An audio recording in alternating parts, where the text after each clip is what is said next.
Ah, Mapagpalang gabi po sa ating lahat, mga kapatid. Muli po tayo magsishare ng daily devotion. Nandito na po tayo ngayon sa Leviticus chapter 22. At ang akin pong i-share ay dito po sa Leviticus chapter 22 verse 1 to 5 po. At sinasabi nga po sa talatang ito, paggalang sa mga bagay na inihahandog. Sinabi ni Yahweh kay Moises, sabihin mo kay Aaron at sa kanyang mga anak na dapat nilang igalang ang mga bagay na inilaan sa akin ng mga Israelita upang hindi malabastangan ang aking pangalan. Ako si Yahweh.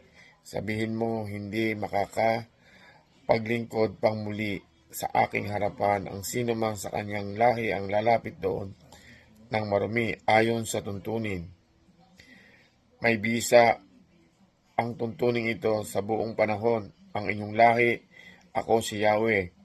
Ang sino man sa angka ni Aaron na may sakit sa balat ay parang ketong o kaya'y may tulo ay hindi dapat kumain ng anumang bagay na banal hanggang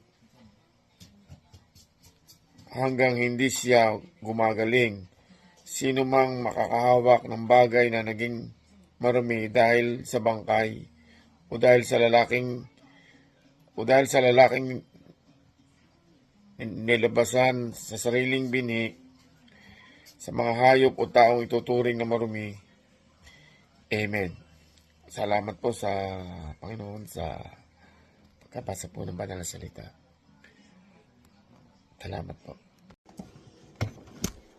Magandang gabi po sa ating lahat. Muli po ako'y mag-share sa ating devotion nasa Leviticus chapter 22 verse 6 to 9.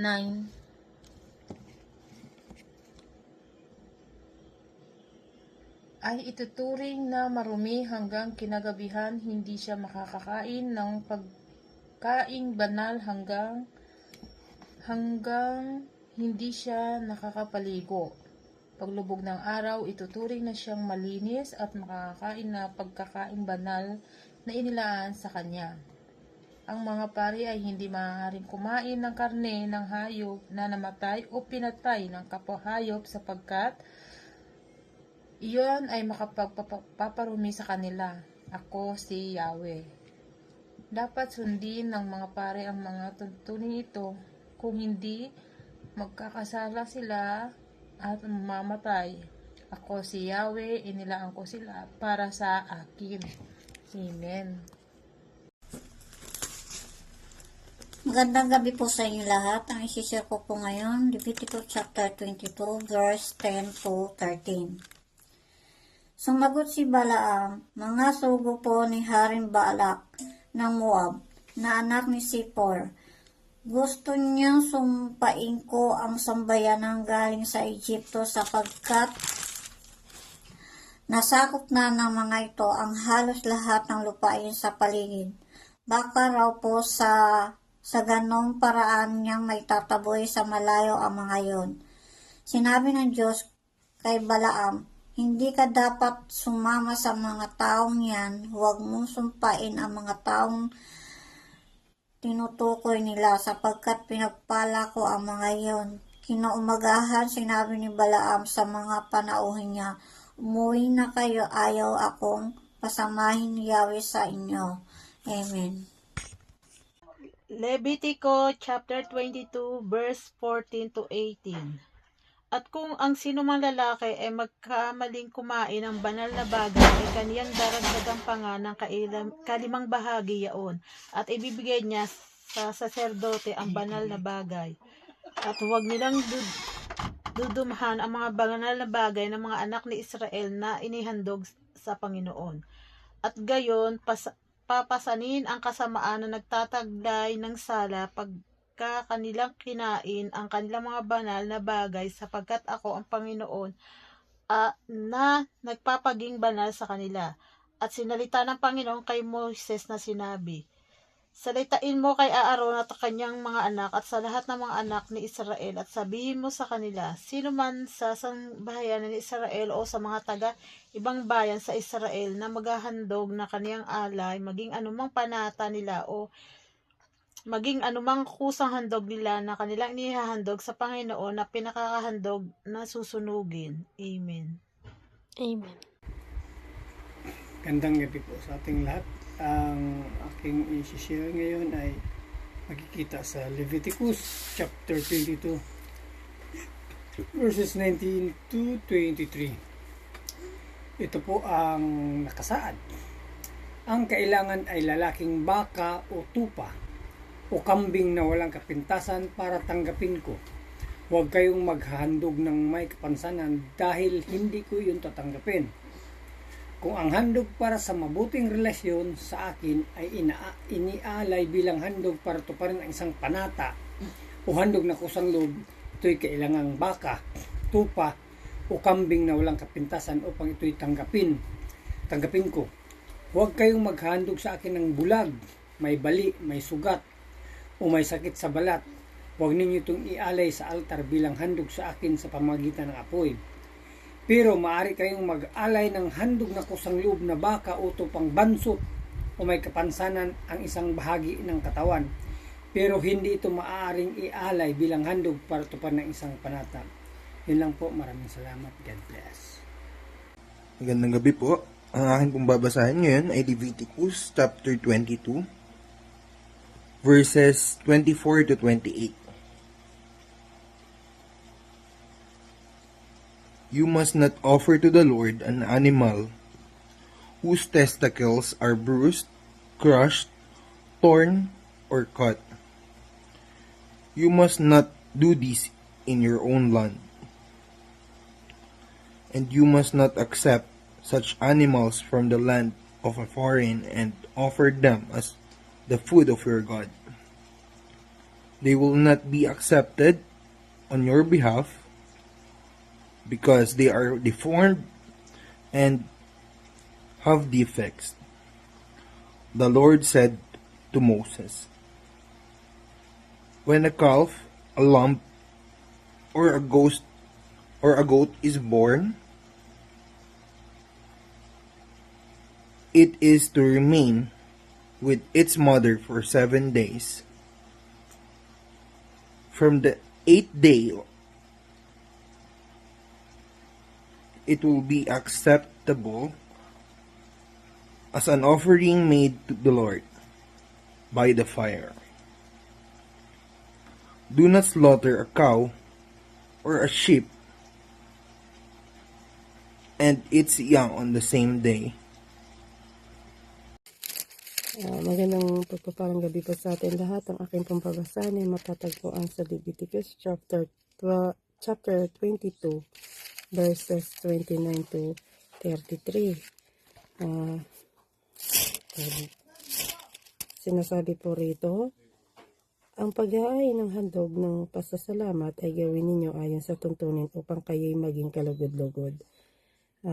Kakainin ninyo ito sa araw ring iyon. Huwag kayong magtitira para sa kinabukasan. Ako si Yahweh. Sundin ninyo mabuti ang mga tuntunin ibinigay ko sa inyo. Ako si Yahweh. Huwag ninyong lalapastanganin ang aking pangalan, sa halip ako'y inyong dakilain, sapagkat ako si Yahweh, hinilaan ko kayo para sa akin. Ako ang naglabas sa inyo sa Ehipto upang maging inyong Diyos. Ako si Yahweh. Purihin ang Diyos sa pagkabasa ng kanyang mga salita. Paulit-ulit na sinasabi dito ng Diyos, ako si Yahweh, no? Para hindi natin malimutan yung mga alituntunin niya, no? Alituntunin niya yung mga bilin niya na ito'y patungkol doon sa paggalang sa mga bagay na inihandog. Kasi siya yung kataas-taasang, siyang makapangyarihan Diyos na dapat alayan ng mga handog nito. Kaya dapat nating igalang. Hindi ito natin basta ihahandog lang po sa kung saan natin ihahandog, no?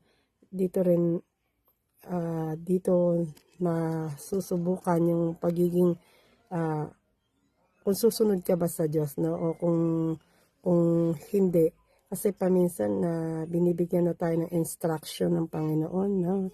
Na para mabago yung takbo ng buhay natin, pansarili pa rin yung ating pansarili pa rin ating desisyon yung nasusunod.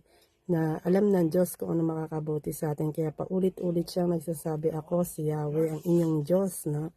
At dun sa huli, ako ang naglabas sa inyo sa Ehipto. Ibig sabihin, kaya mo to, binibigyan tayo ng Diyos ng encouragement doon sa kanyang mga sinasamahan tayo ng Diyos dito sa mga hamon, no, na hamon ng buhay o ito'y pinag-uutos niya, sinasamahan tayo ng Diyos, katulad dito sa mga natin dito, no, dito sa parable na ito, kasama nila ang Diyos na umaagapay sa kanila, kaya nasusubukan, no, kung ito ay susundin mo. Katulad sa ngayon, Spirit, by true Holy Spirit, na sinasamahan tayo ng Lord, na binibigyan tayo ng ganitong mga alituntunin, sinusubukan kung ikaw ay susunod, no? At alam ng Diyos kung ano makakabuti sa atin. Kaya laging nagpapaalala sa atin ang Diyos. So, ibig sabihin na hindi tayo niya iniiwan, no? 24 hours, ganun. Hindi lang 24 hours sa buong buhay natin. Nandoon ang Lord. Kaya lagi siyang nagpapaalala para mailayo tayo doon sa maling pag-iisip, sa maling gusto mong gawin, no? Sinasamahan tayo ng Diyos. May encouragement dito sa parable na ito. Laging kasama ang Diyos. Kaya wag palakasan lang kung may nanghihina na mga kapatiran o mga kakilala natin, mga kaibigan natin, magbigay po tayo ng encouragement sa kanila para sila ay muling lumakas, no? Dahil laging dito sa mga nababasa natin, laging paalala niya, ako si Yahweh, ang inyong Diyos, no? Ang naglabas sa inyo sa Ehipto, di ba? Sa nabasa natin, yung mga Israelita na dinanas nila sa Ehipto, napakahirap. Sa ngayon, paano napaka-imposible, no, na makaya mo ito nang nag-iisa ka. Kaya nga, laging nandito ang Diyos para sa atin. Kakampi natin ang Diyos, laging sinasabi, lagi lang siyang nandiyan. Kaya huwag tayong panghinaan, binibigyan tayo ng kalakasan, no? Huwag sabi nga ng mga Korean, fighting, sabi gano'n, no? Dahil ang mga Korean, may pagkakaisa sila, nagkakaisa sila. Kaya ano pa kaya lalo ang Panginoon kapag sinamahan ka, diba? Iba ang kalakasan ng Diyos sa tao lamang. Kaya tuloy-tuloy lamang po, anuman ang pagsubok sa buhay natin at anumang hamon sa buhay natin, nawawala man ang ating mga patient, no? Self-control. Pero isipin natin, gagawin natin ito para sa Diyos. Lalaban tayo para sa Diyos at hindi para sa ating sarili lamang. Maraming salamat po. God bless po, everyone.